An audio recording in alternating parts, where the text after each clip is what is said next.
In this lesson, we are going to be focusing on doing the final preparations for our controllers. In the following minutes, we will be creating the effects necessary for the controllers, parent layers, and aligning anchor points. Then, after this lesson, we're going to be working with the magic recipe that will solve everything and finally give you full control over your puppet's expression and movement. This is what we've done so far. We cleaned the workspace, make sure our comp is 42 seconds long. Then we created copies of the head in the project panel. Then we edit every copy and deleted any unwanted layers, so we have the eyes, eyebrows, pupils, and the hair in different layers. And that got us to this disaster. Don't worry, okay? This is only temporary. It's all about preparation. Think of it as making a very big, delicious cake.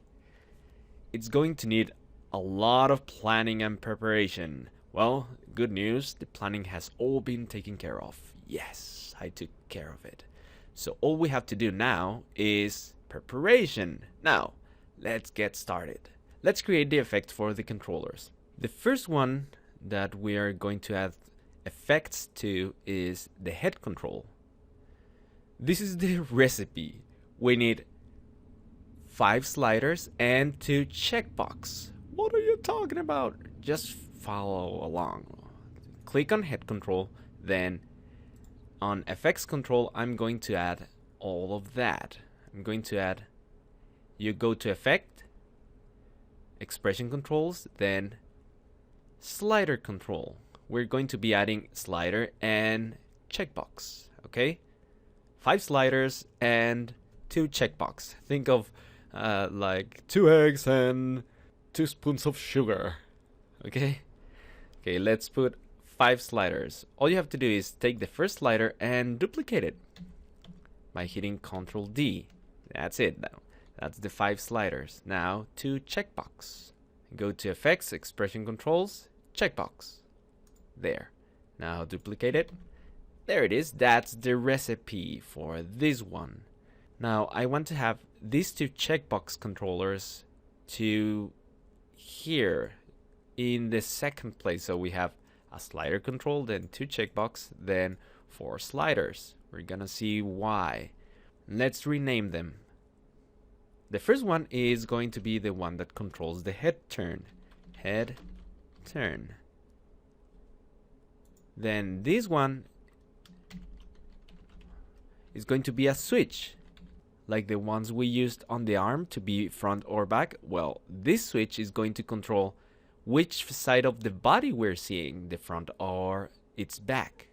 Now the next one is happy.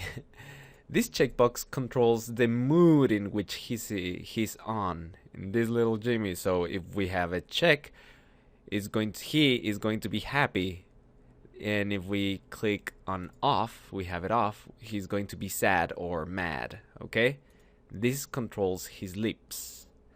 Now, for these four are going to be used for the automation of his lip sync. Okay, let's rename them. This one is audio amplitude. Now, I'm going to copy this by selecting all the text, copy, then here, press enter. Then audio amplitude min, okay? And audio amplitude max. Then this one is called jaw scale smoothness. Smooth. And that's it for the head control. Now let's go to the eye control.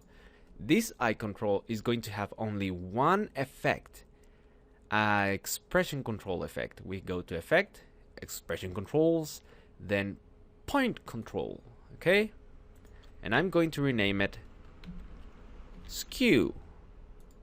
This is going to allow us to move his eyes to separate them move one pupil up and the other down, and so on. You will see it's a very cool tool, very handy. And that's it for the effects we need. This is the recipe. The head control should have head turn, front, back, happy, audio amplitude minim, max, and jaw scale smoothness. And the eye control should only have skew, okay? And that's it. Now we're going to focus on parenting, okay?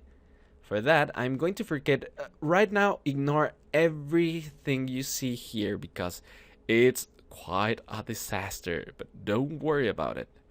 It's like when you have the table full of things when you're about to do something amazing, okay?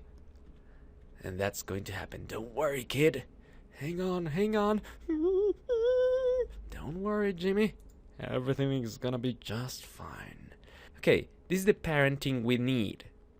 The head control should be parented by the body. Okay? There you go. The eye control and eyebrow control should be parented with the head. There you go. I'm going to minimize this. Collapse it by clicking on that triangle. Now everything is pretty. Then this head is going to be parented to the neck. And then everything else, every single other part of the face, which is the eyebrows, blinks, pupil, and hair, is going to be parented to the head. Okay? Pow. And that's it. That is all you need. The controllers for the legs and arms are later going to be parented to a master peg, but in the meantime, this is totally optional. You can parent them to the body. So that's what I'm going to do. You really don't need to do this, but you can do it if you want. In the next lesson, I'm going to show you how to align the anchor points to the controllers of the face, which we are really going to need. See you on the next lesson.